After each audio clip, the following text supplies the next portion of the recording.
Well, good morning, everyone. My name is Sue, and on behalf of the Pamunkey Regional Library, welcome to today's program, Selecting Plants for Landscape Design. This is the fourth in a series of programs developed in a partnership between the library and the Goochland Powhatan Master Gardeners Association. We have two co-hosts today.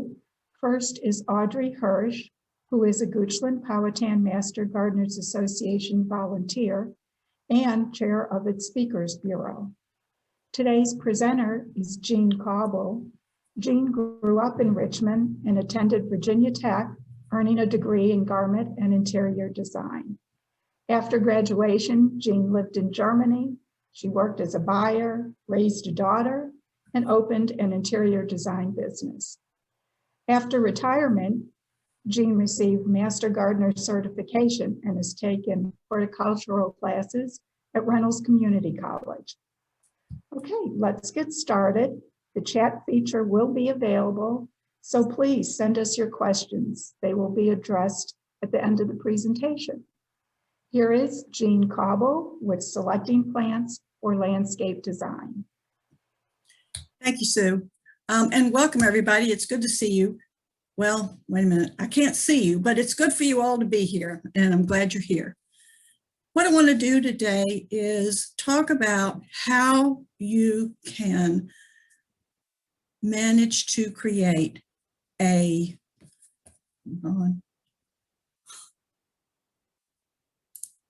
sorry, it wanted to give me an update. How you can put together a very pleasing, a very sustainable and long-lasting landscape plan that will do what you wanted it to do when you get started. So, where do you start? And what happens is you're going to ask yourself a bunch of questions as you start to put your plan together. First and foremost is, what is my objective? What do I want the space to look like? Is it going to have a particular requirement that I need it to accomplish in addition to just being there and looking nice? And then secondly, what plants do I like? If at all possible, you want to put plants around yourself in your life that you like to look at. And so that's the next thing to think about. Think about what I like. Make a list so that when the time comes to buy, you got an idea what you want. And then this is very, very important, and that is, what requirements do the plants have? Plants have requirements for life just like we do. We've got to have food and shelter and water. They have to have a specific amount of light. They have to have good soil that provides nutrients for them. And so each individual plant has its own set of requirements. Some plants are very easy, some are very particular, but it's important that you know that so that you don't plant the wrong place with the wrong plant. Okay. Now, first and foremost, let's talk about light, because light requirements are extremely important. How many hours of sunlight do those plants need in a day? Some plants will need what is called full sun. Full sun is at least 6 hours of sunlight a day. So if a plant needs that much sun, you want to be sure you plant it where it'll get that much sun. Then you want to know, how strong is the sunlight? Sunlight has different strengths during the day. And depending upon the other plants and other things around it, it will have maybe some areas of shade during the day. The sunlight can be what we call dappled, and I'll show you that. And also it can be reflective, and we'll look at that. You need to know if your plants are going to have morning, midday, or afternoon sun. Morning sun is what I call soft sun. The soil has cooled down overnight. The air has cooled down overnight. The plants have cooled down overnight. So when the sun first comes up, it's less intense or it gets a less intense response from the plants. By midday, the sun is overhead and it's gotten stronger. The heat has gone up and the light is more intense. In the afternoon is when you get what is, if it's going to be at all, what is harsh sun. It's had all day to warm up the earth and the atmosphere, and the light has come in and the plants have soaked it up, and it's still going strong until it starts to set. These three different suns will affect those plants quite a bit differently.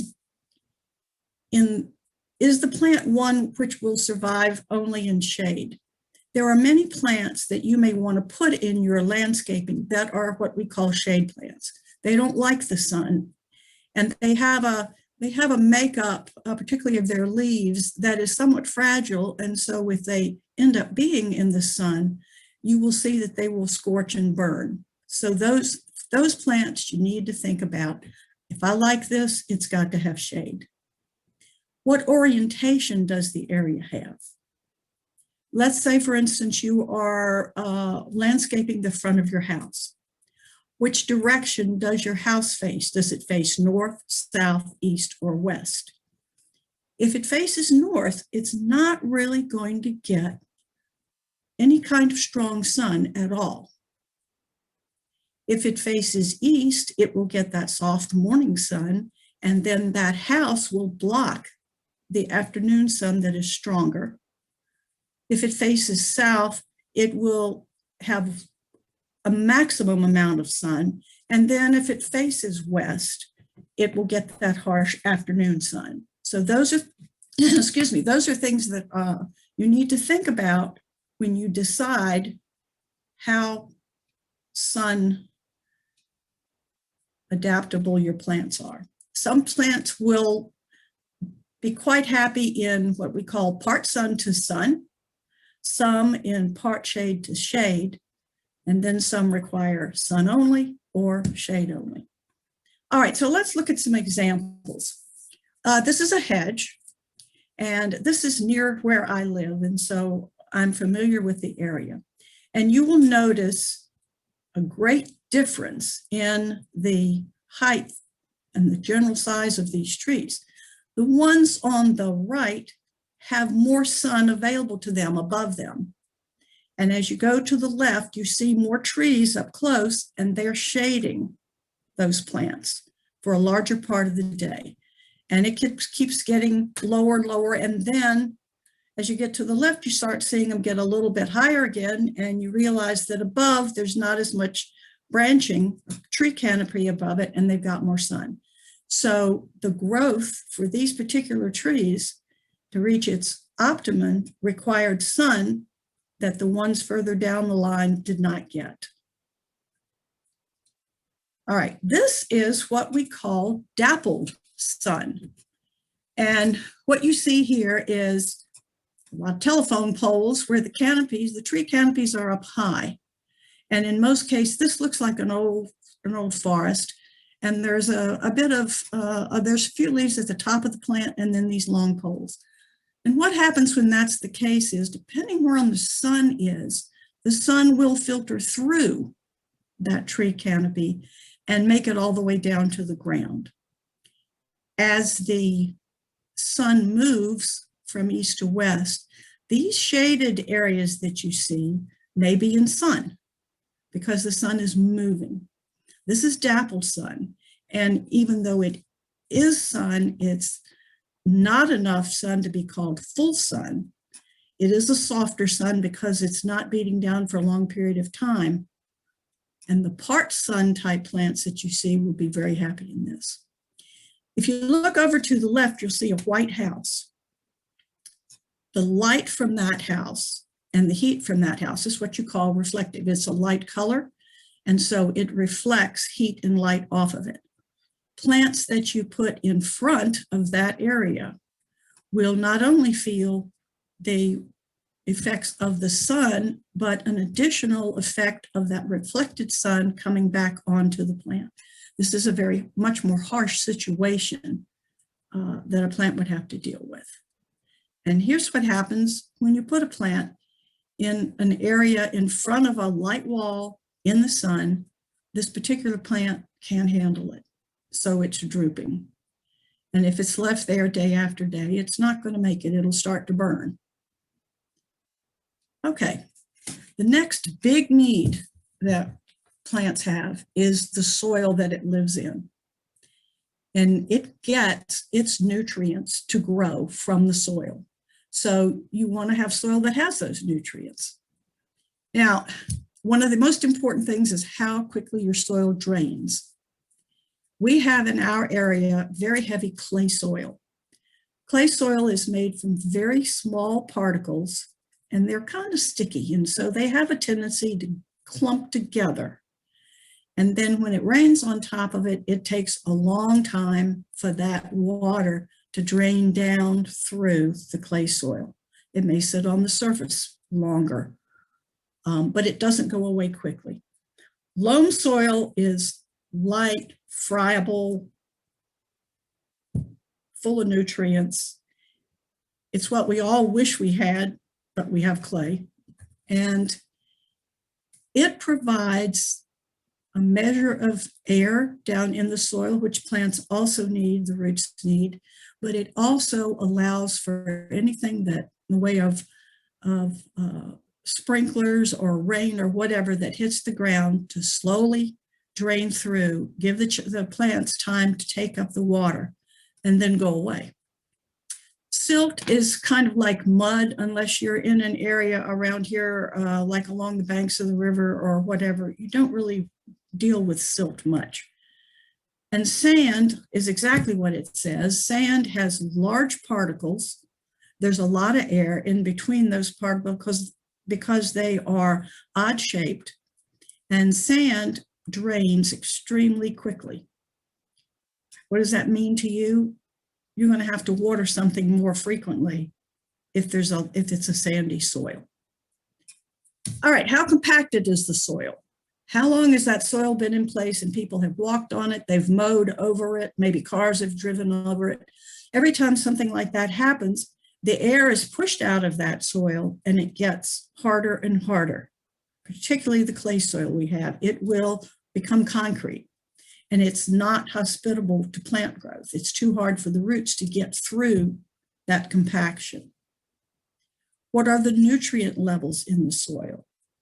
Plants require several nutrients and some minerals in order to grow. And they need to be available in the soil. If they're not, you need to put them there. What is the pH of the soil? The pH of soil involves the amount of acidity actually in the soil. If you look at a chart of pH, you will see that there are numbers from 1 to 14. Everything below 7 is acidic soil. Everything above 7 is basic soil. Most of the plants that we deal with in this part of the country require acidic soil. Not all, but the majority. And most of the soil we have in our area, unless it has been brought in from somewhere else, is slightly acidic. Will there be mulch? If you're going to mulch, you will be manipulating the temperature of the soil and also how it holds water. So it's another thing to think about as far as being able to supply the water supply that the plant's going to need. How crowded will the plant area be? An easy way to look at this is to look at all the oak trees we have around here. Oak trees have a very shallow and very wide root area. If you want to plant near or under an oak tree, anything you plant there is going to have to compete with those roots for water and for nutrients. So if you are thinking about an area where there's a lot of plants, remember the size of the root area for that individual plant and try to keep the plants that you're putting near it far enough away so that their plants don't interfere, their roots don't interfere with the roots of the first plant, because again, they'll be in a situation where they're fighting for the nutrients in the water. Later on, we'll talk about soil testing, which is the way you find out what is in your soil. These are just not particularly good, but examples of what the difference is. You can see the sandy soil is very loose. You can almost see the large particles there. When you get into loam, again, the soil is pretty loose. There is a little more of a tendency to stick together. And in clay, there's big, hard clumps of soil. And that is what makes the planting in soil and the plant's ability to take up the nutrients in that soil much harder. All right, so what does this all mean? Here is an area, and again, this is fairly close to me, because it is, I'm familiar with the growth of these plants over probably 15 years. You can look at the soil and it looks like it's dead, and it pretty much is. It's extremely compacted. It obviously has no nutrients in it. And these pines have stayed pretty much the same size for about 15 years. They've not been allowed to grow because the lack of the soil of what they need to grow. All right, environmental needs, climate, cultural, and water. All of the things involved with the sun, the wind, the amount of rain, adds up together to the climate the plant is in. Cultural needs have to do with exposure that these plants have to man-made things, like driveways, like parking lots, like buildings. You want to know also how much water that plant needs, and can that need be met with rainfall? If it can't, then you must get into a situation where you either water it individually, or you use sprinklers or irrigation systems. You also want to know how drought tolerant the plant is, and the weather we've been having this month is a perfect example of why. We go weeks with no rain, then we get rain. Some plants will start to decline in those 2 weeks if they don't have supplemental water. Others will be fine with putting up with a little bit of drought occasionally. In the wintertime, for those plants, the evergreens that actually have leaves on them, or in the case of conifers have needles on them, those leaves are going to be affected by winter winds. Winter winds can be strong, they're very cold, and they can suck the fluids out of the leaves of the plants. So if you have, particularly since most of our prevailing winter winds are the west and northwest, if you have a very open exposed area to the west or northwest, then you need to think about the fact that your plants will be affected by those winds. Is it close to traffic, exhaust fumes? Is there a lot of foot traffic, dryer exhaust fans, or air conditioners? Air conditioners and dryer exhaust vents put out a tremendous amount of heat, which will also dry up leaves and keep the plant from surviving. And there are a number of trees, and the one I think of right off is a dogwood. Dogwood is very sensitive to automobile exhaust. And you'll notice when you see dogwoods planted in little islands out in the parking lots, they don't look particularly good. They're struggling. And it's because of traffic exhaust. And then this is just as an addition, if you see a tree that you want and it's fragrant, think about putting it where you'll be able to smell it. If you've got even something like abelia, which has a wonderful fragrance, but you put it way down the back of your lot, it could have fragrance or not have fragrance, and you wouldn't know because it wasn't around you every day. All right, this is winter kill. These are photinias, and they've been exposed either to winds that are harsh, or the temperatures have dropped lower than they can handle. And again, the fluids are sucked out of the leaves and they die. This is another example of winter kill. You can see from the trees which way the winds have come. And those trees have died back. That is not to say the whole tree is dead. This area can grow back depending on the plant. Some plants don't grow back, many do. And this is an example of a cultural environment that this poor tree's had to put up with for years and years. It has managed to get big, but it's in sad shape. And if you look around at the root area of that tree, most of the roots of that tree are underneath pavement. So it's dealing with where the runoff comes from around the edges of the pavement, but it doesn't have good constant water supply.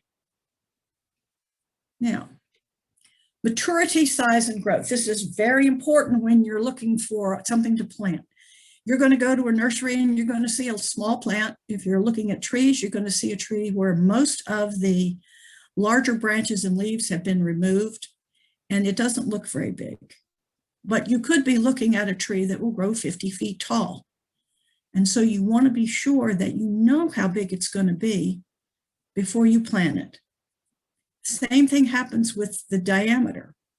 You put a plant up against the corner of your house, not realizing that it's going to have a width at maturity of 30 feet. And then all of a sudden, as it grows, the branches started to grow up the sides of the walls because they don't have enough room to grow where they need to. Or it has grown over your driveway and you can't get your car in the drive because this very wide tree is blocking it. So those are extremely important.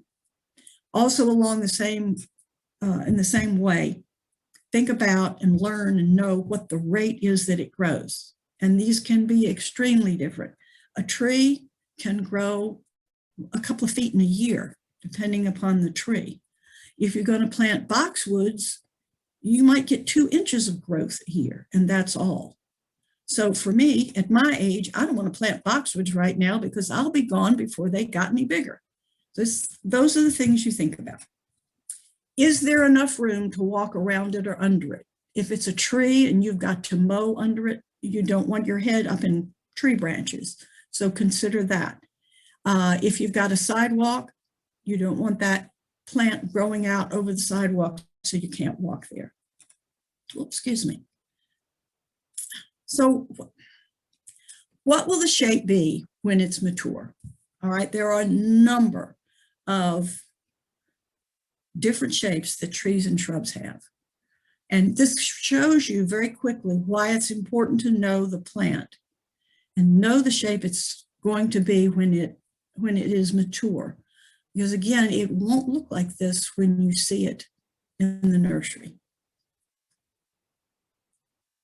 Here's a perfect example of somebody who planted something that was the wrong plant for the place. This tree looks kind of ridiculous up there in the airway above this roof. More than likely, this was a house that landscaping was put in by the builder when the house was built, and they're not particularly well-versed in plant requirements. But at any rate, this is the wrong tree for the side of a house. It's just too big. These crepe myrtles, and I put this in here purely to give a caveat out there to people. These poor plants have experienced what we call crepe murder, and they've been sheared off, and you will see quite a few of these sheared off every year. There's no particular reason for these to have been sheared off because there's nothing above them. However, if you put a crepe myrtle in your landscaping that grows much bigger than you had thought it was going to grow, you may find that it has gotten too big and you got to do something about it. There are these days probably hundreds of different varieties of crepe myrtles, colors, shapes, and sizes from 40 feet tall to 3 feet tall. So look for the tree that fits the use you need for it. Here's another example.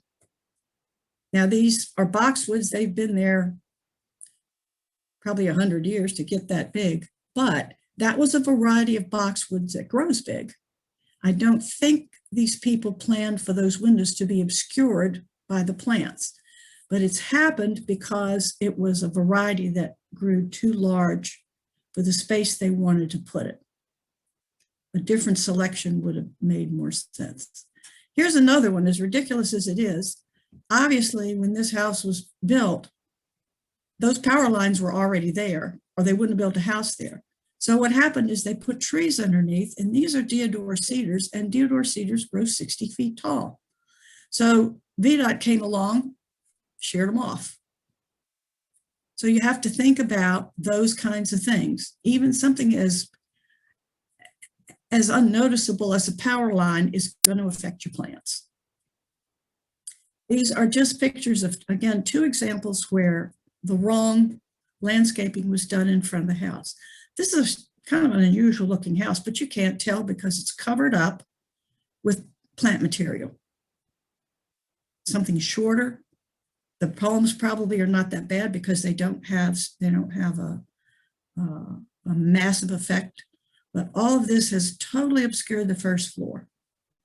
This person put in what looks to me like a Lady Banks rose. It's a beautiful plant, but I don't believe they thought it was going to get 30 or more feet long. And so now it has obscured the front of the house. All right, sustainability. And what does that mean? That means that you put something in the ground and it's going to be there for a number of years. And there are several ways to make sure that happens.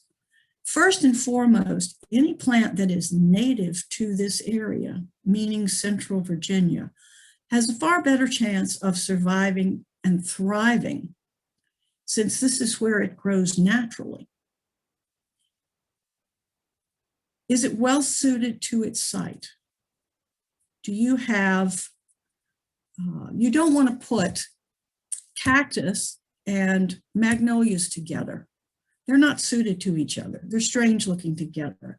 Those are things that you want to think about when you put in front of your house. Is your house kind of formal? You want more formal plants. If it's kind of more rustic, then you want your plants to be less confined and flow more. How much work will it take to make it thrive? Does it drop leaves every year and more than you want to deal with? Does it need to be pruned often? These are the kind of things that you want to think about so that you don't put something in and then after the first year you go, wait a minute, I got to go out and take care of this. And that's not what I wanted. So that's information, again, you need to know. Okay, what are maintenance requirements that it might need? How often does it need to be pruned?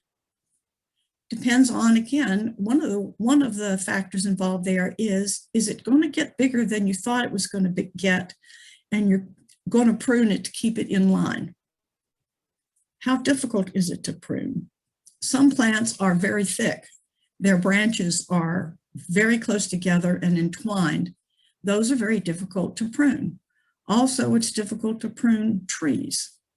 Maybe something that you can't handle and you'd have to pay somebody to come prune your trees, to prune out dead areas, or you want to prune out limbs that have crossed over top of each other and are rubbing, all those things. How often does your plant going to have that kind of an issue? How much debris it will drop? I have, to my unhappiness, a very pretty river birch. But I will tell you that I am every few days picking up sticks off the ground because the slightest breeze will send them tumbling out of that tree. And they fall on top of flowers and other things. How much spread will it have? How hard is it going to get, it's going to be to get to work on it? If it's again, spread where you don't want it to be, then you're going to have to think about how hard is it to maintain. All right, let's go back. This is what the underneath of a magnolia looks like, and it looks like this year round. They drop leaves pretty much all year, and you'll see the ground is littered with seed pods, so that this is late summer, maybe even into winter, depending upon whether they were picked up or not. But if you don't like this trashy look, think twice about getting a magnolia. This plant, you can see where the plant was originally planted, but it's a plant that has a tendency to do what we call suckering. And what happens is that roots come out from the main part of the plant and they go underground for a while, and then all of a sudden they pop up and form branches. This particular one has been doing this so long that when you get over here to the left, you can see there's almost another full plant here. But there's all this stuff in between that most people don't want. So if you have a plant that suckers, first of all, you check on it before you buy it. You're going to have to go in on a yearly basis or maybe every 6 months or more and cut all these out. Extra maintenance. Okay, let's talk about hardiness. All plants have an area, a zone within the United States where the climate is satisfactory for them. They're called hardiness zones. There is also a heat tolerance zone, which will indicate if you are in the, let's say you're in the lower southern reaches of the hardiness zone, is there going to be a heat issue that these plants will suffer? So this is very important that you know. All right, here's your map of the United States, and it has all of the hardiness zones listed in there. We in Richmond we can be either 7B or 7A. When you get closer to the mountains, which is also in zone 7, you have an entirely different climate than you do in central Virginia. And when you get down along the shore, again, you have a different climate than you do in central Virginia. For instance, if you had a plant that said this plant is tolerant in zones 5 through 8, your smaller numbers in your zone map are north, the larger numbers are south. We have from 1 to 11 and a few 12s within the United States, but we're in zone 7. So if your plant says from zone 5 to zone 8, it will survive, it's hardy for that area, then you know that you've got a plant that will survive where you are. And that's very important. It doesn't make any sense to plant that 5 to 8 foot zone hardiness up here in zone 1, it will die. Okay, let's talk about massing, hedges, screens, and specimens. What is the normal shape and size of the plant? You need to know that so that you know if it is a plant that will do well as a screen, as a hedge, or mast. How dense is the limb and leafing growth pattern? You see on the right here a boxwood hedge. Boxwoods are extremely dense. If you're going to do a hedge, you don't want to be able to see all the way through it. So something like boxwood works very easily as a hedge, and it's very great in more formal landscapes. Over here is euonymus. It also has a fairly dense leaf and limb pattern. It's not as formal, but it will also produce a nice hedge. What interesting characteristics does the plant have that you can also take advantage of in addition to its leafing and limbing pattern? This doesn't have anything interesting going on it. This is a green blob, but it serves its purpose. This looks beautiful in the fall. So it has a different aspect that makes it a desirable hedge. This is a specimen. This is, when you talk of specimen trees, you talk about the epitome of its genus. This is a tree that is beautiful. It's a magnificent tree. And fortunately, nobody's planted anything all around it, so you get to enjoy the whole tree. That's a fantastic tree. Here's another specimen, a smaller one. This is a crepe myrtle that has been left to be what it was designed to be. Nobody's cut it off, and so it's grown into its natural growth pattern. It has 3-season interest in that in the summer, obviously it's blooming. In the fall, crepe myrtles have very colorful leaves. And even in the winter, which is where we are now, it has a very interesting trunk pattern. So it's interesting to see even in the wintertime. This is what we call massing. A bunch of plants have been put together that are the same, but they're not necessarily providing privacy, which is what you would get if you had a screen. But it's all the same plants underneath, all the same plants up above, but very well done, so it's very attractive. This is what we call a screen. Screen is the same thing as a hedge. It's looking to provide privacy, but it does so in a much taller and fuller manner. Again, you want plants that have close branching, a lot of leaves, so that you can't see through it. That's what you want a hedge, a screen for in the beginning, is to provide privacy. So this is a screen. This is another screen. This is not quite as full and dense, but it serves its purpose. It screens off that house from other more public areas. And this is another screen. I like this one a lot better because it's more interesting. There's a number of different plants in there, and put together, they provide both high coverage and low coverage. Year-round features. How many seasons does this plant look interesting? And do you care? During off seasons, how good or bad will it look? Will the plant's main season of interest work with surrounding plants? Okay, we've got two spring bloomers here. This is a pear tree, and this, of course, is a redbud.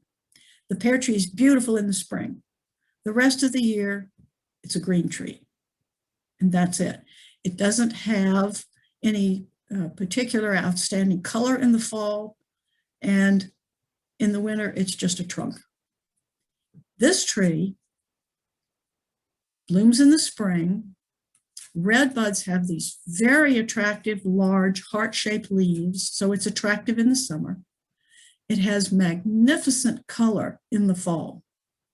And then in the winter, instead of looking at a stalk like you would with the pear tree, it has an interesting branching pattern.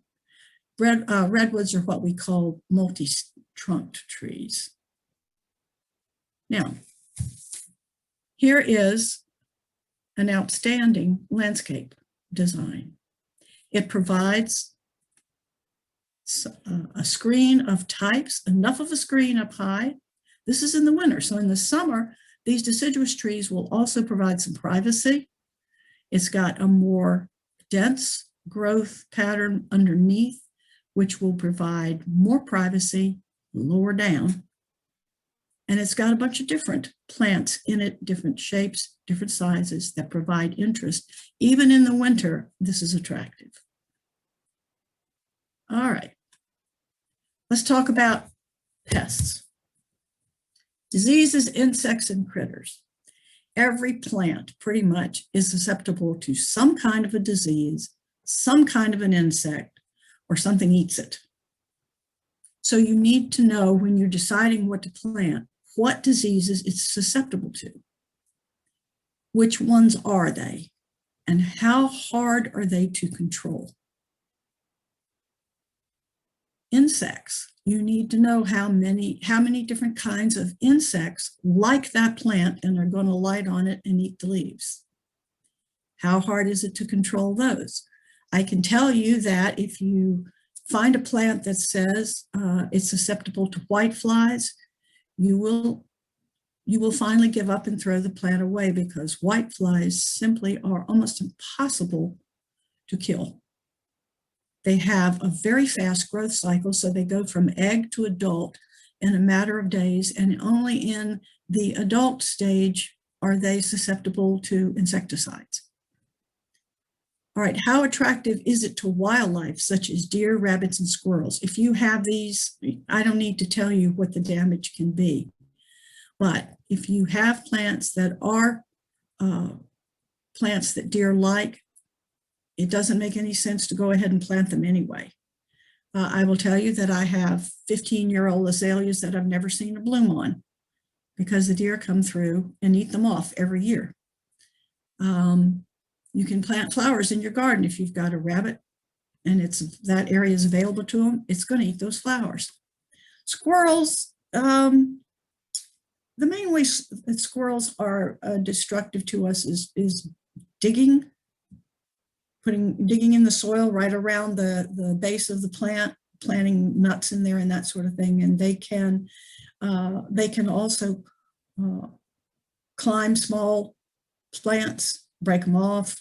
That's the issue with squirrels. All right, this is a screen that was put up. This is Chesterfield. It's right across the street from Chesterfield Town Center. It's where the old Martins used to be. It is Leland cypress, okay? Right here, one of them picked up a disease, and it's traveling down the whole length of this screen. Leland cypress are susceptible to a number of diseases.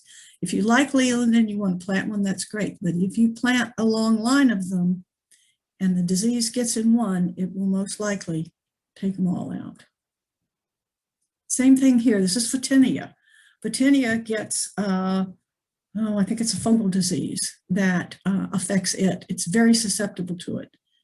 And it got this plant. Now it's also getting the ones going down the way. You can see the disease coming in the plants next to it. If you like Photinia, realize that there's a possibility that there's disease issue, and don't put it in a hedge. This is deer damage. These are those azaleas that I never saw bloom. These get 6 feet tall. They're George Tabors. They have a beautiful bloom. But as you can see, there's not a leaf from this area down. They've all been eaten off, which means that along with them, the buds were eaten off too. There is no protection for these azaleas.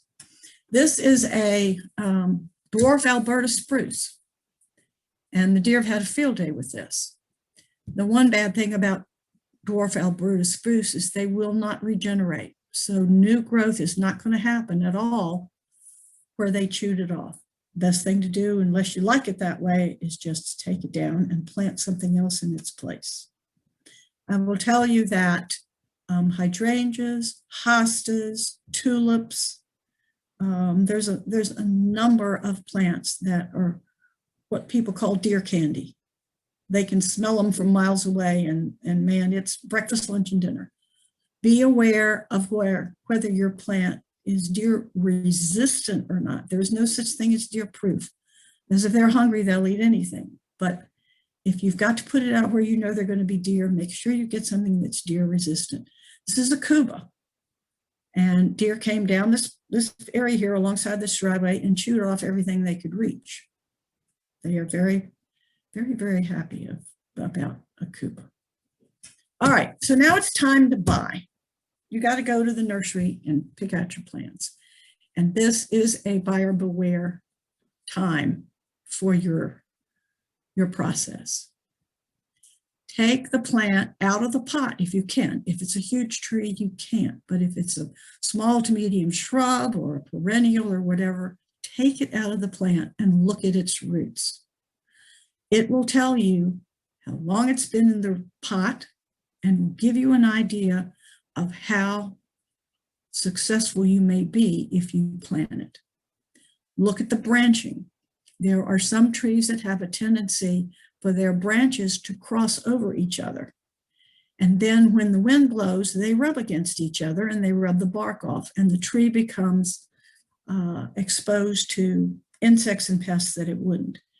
Don't buy a tree that's got branching that is crossed. Examine the leaves on both the top and underneath. You're going to be looking for disease and you're going to be looking for insects. And you say, well, this is a nursery. Their plants are healthy. They want their plants to be healthy. They're not always. And sometimes you will be able to see where that's the case. And read all the information on the grower's tag. If your plant that you're looking at doesn't have a tag, but it's one of several. Go get a tag off of another tree like it and be sure you take it with you if you buy that tree.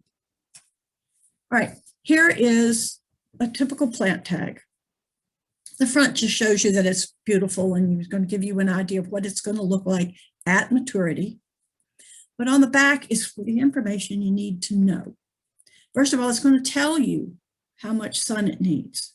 This says full sun, and then it reminds you that that means 6 hours a day. It's going to tell you what its temperate zones are. For us being 7, these roses will survive and grow in zones 4 through 11. 11 is the very tip of Florida. 4 is up in New England. So it has a wide area where where it thrives, and we're in the middle of it. So we're pretty sure that we don't have anything here climate-wise that's going to affect it. This one tells you its spacing. Now it tells you that, well, go back up here to habit. It tells you its habit. This is how it's going to be shaped and what its size it's going to be when it's mature.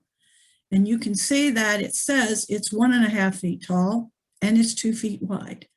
I will tell you not to automatically take this as gospel. These are drift roses. My drift roses are approaching 3 feet tall. However, this is going to tell you that it's wider than tall, and it will help you in spacing, okay? Because you don't want it to grow completely into, completely into, please don't do that. Oh,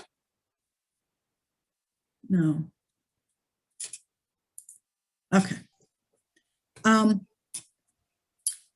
You want to plant your plants depending upon your personal preferences so that you can see all the way around each plant when it gets mature, or you would like it to grow towards the next one to the point that they're just touching, and they become more lush looking that way. But that's personal preference. Okay, this particular tag is also going to tell you you have to water regularly till established. You have to do that for all plants when you plant them. Water them initially, unless they get a decent amount of rain every week, so that they have the capability of growing their roots out. Plants in nurseries, in containers, have either been in those containers for a long time, or they were just put in there. If they were just put in there, their roots have been cut. And what that means is they're within the relationship of leaves and the roots. There may not be enough roots to support the leaf growth. So what you want to do when you get that plant in the ground is make sure that you've given it the space it needs and you have given it the moisture it needs to start growing those roots as fast as it can. Transplanted plants grow roots first, and then they grow above the ground. Excellent disease resistance. What does that mean? It doesn't mean that it is disease resistant. It means that it's not going to get a whole lot of disease. Now, we'll tell you that roses get black spot. Black spot is a fungal growth. They are breeding roses as fast as they can to be black spot resistant. So you may luck out and get one that you won't have to worry about it. If you have a rose that has black spot, it requires monthly treating. They've told you that this rose is drought tolerant. It says for best performance, cut it. I mean, they're giving you a lot of information. Roses like to be trimmed back, not totally to the ground, but they need to be cut back severely in the winter. And it's telling you that. And it's saying that it's self-cleaning. You don't have to deadhead it. You can let those blooms die and it will still continue to bloom. Okay, and it suggests that you can plant one or a whole lot, or you can plant it among other plants. Okay, this is why you take the plant out of the pot. This is beyond ridiculous. There's almost no soil left in this plant. These roots have grown on top of each other and into each other so that it's got to have daily water in order to survive. There's huge competition for the roots in there. This one, the plants, this came into this pot with a smaller root system, but it stayed in the pot so long that the roots have grown out to the edge of the pot, and then they've started circling around and growing down the sides of the pot. If you were to put this plant into the ground like this plant is going to continue to have its roots circle and grow down because they have grown that way to begin with. If you buy a plant like this, and you're taking a risk, but if you do and the plant's small enough, you can break that soil apart and with your fingers spread those roots out and put them in the ground so they are spread, and you've got a much better chance of having that plant survive. All right, disease. Occasionally you will find disease on nursery plants. You're not going to find it to the degree of these pictures, but you may see a leaf with just one leaf with a problem. If there's one leaf with a problem, there's going to be the rest of the leaves with a problem. So that's a buyer beware thing. This plant's got aphids on it. And you can see from the speckled look of the leaf, that's the damage they do to it. You're probably not going to see a plant with aphids on it, but you may see a plant with a leaf or two that looks like this. So don't buy it. You will be fighting those insects when you shouldn't have had to. I don't know what disease this is. There is a disease here that is affecting this plant. Again, you're not going to see something this diseased usually in a nursery, but you may find a plant that has one or two leaves that have these little spots. That's a sign to leave it there. Don't take it home. Same thing here. This is an area where insects have sucked out the juices inside these leaves. Now, this could easily be mite damage. Spider mites like to live underneath the leaves, not on top. So it's always a good idea when you're buying a plant, flip the leaf over and see if you see anything that looks slightly, they have a little bit of a feel of a grain to them. They're very tiny. You won't see them. You might see a little bit of webbing, but again, there's no reason to take this plant home. This is a laurel, and this is a disease that laurels are famous for. It's called shot hole disease, and you can see why. It looks like birdshot went through these leaves. A lot of laurels get that disease, and you may plant a laurel, and in years it might be fine and then gets this disease. But don't take one home from the nursery. Again, you may only find one leaf. It's got one little hole in it. But that's a sign that shot hole is there, and it will continue to grow and damage the plant. Okay, I want to tell you one thing in specific, and this is very important, and I'm leaving it to the end for a reason. Don't plant anything without getting a soil test.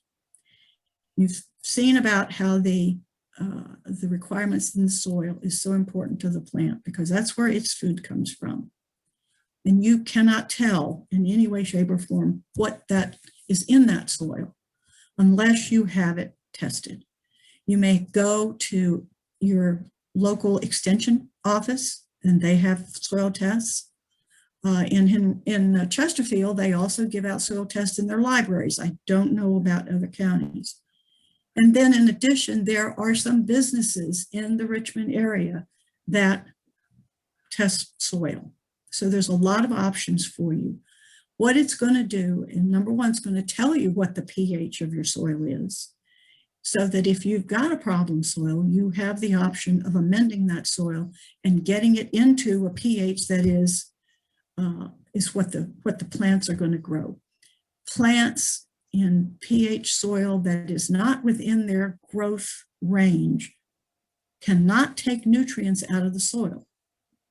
It doesn't happen, so the plant will fail. If you have a pH of 7, which is slightly basic, but you do find it around here and you want to plant an azalea takes a 5.5 to a 6.5 pH. If you put it in that 7 soil, it's not going to be able to pull the nitrogen and the phosphorus and the potassium and the minerals from the soil into its roots. So that's extremely important. The level, the soil test will tell you the level of the individual nutrients in your soil so that you know where you're deficient and you know where you also may have an overabundance of a certain nutrient. And again, that will give you the opportunity to make a decision not to buy that plant or make the decision to amend that soil in some way. Extremely important. Thank you very much. And if you have questions, and if we have time, I can take them. There is no questions so far in the chat room, so I'm wondering if anyone has any questions. While we're waiting to see if anyone's going to submit something, Jane, I have a little question for you. It's not quite regarding selection, but it's going back to your slide with the huge boxwoods that were growing in front of the home's windows. Can you address drastic pruning of plants that have outgrown their place, just briefly? Yeah. You're going to see a lot of people just shear them off. Just take the clippers or the electric shears and shear that plant down. You see that a lot of times, particularly with boxwoods. People will shear them and they look like round green meatballs around in the landscape. Pruning is something else you kind of need to know how to do.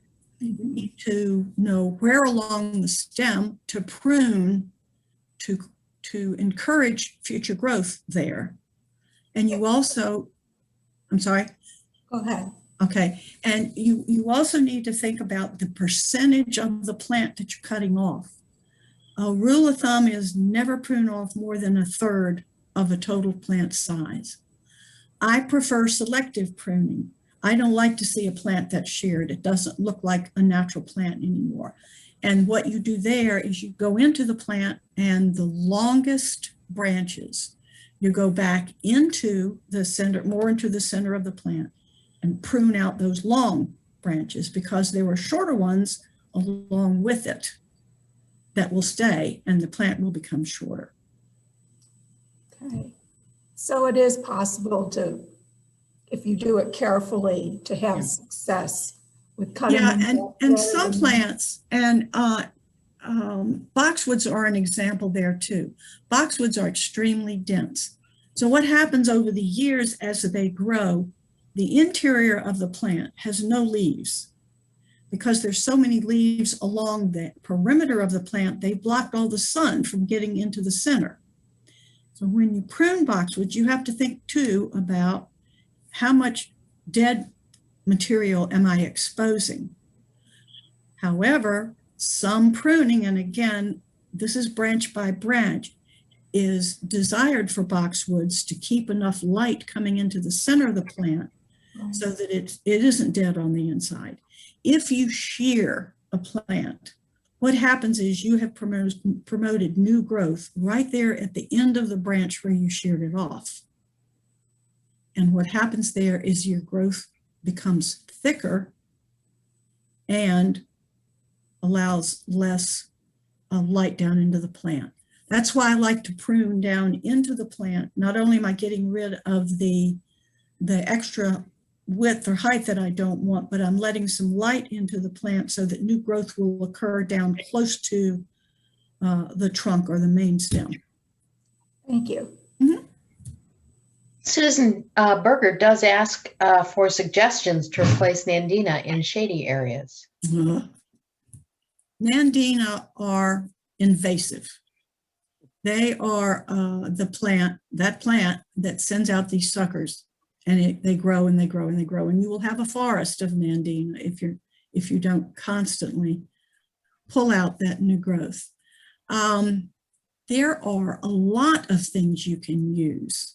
There are a lot of first of all, there are a lot of conifers. I love using conifers in landscapes because they're so different. Their shape is so different. They're great in the winter.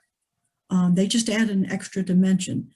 A lot of conifers don't need a whole lot of sun, and they also these days come in everything from 2 feet tall to 80 feet tall. So there's a lot of selection there. Camellias don't like a lot of sun. Let me think what else. Hydrangeas don't like a lot of sun. Some of the newer varieties will take sun, but if you go back to your older varieties, they want to be in the shade. Let me think what else. Boxwood will grow in deep shade, so that's another one. What else? Azaleas don't like full sun, with the exception, again, that some of the newer varieties, growers have been trying to breed into azaleas a tolerance for sun.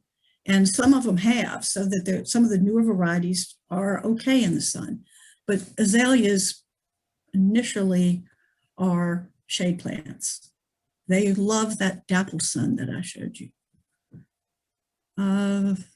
Offhand, I don't know, is that enough suggestions? That's great. Anyone else have any questions before we end for today?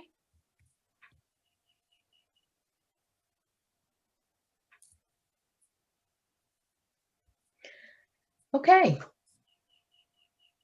Sue Bradley, I'll turn it back to you. All right. Well, Jane, thank you so much for your informative presentation. We're very grateful for the time and effort you took to share your expertise. And I want to let everyone know that if you'd like the handout that Jean has put together, you can view it or print it through the registration page at our website. And also, if you want to review part of her presentation, or you know someone that couldn't be part of it, it will be accessible through the library's website, through virtual programs for adults, or by clicking on the link to our YouTube channel. Please don't forget that the library has great resources for gardeners at its branches, and also through its digital library. We also would like to remind you that our next program with the Goochland Powhatan Master Gardeners will be Herb Garden Plant and Site Selection. It will be held on Saturday, August 14th, again at 11 a.m., and registration is now open. So thank you all very much for joining us, and we'll see you on August 14th.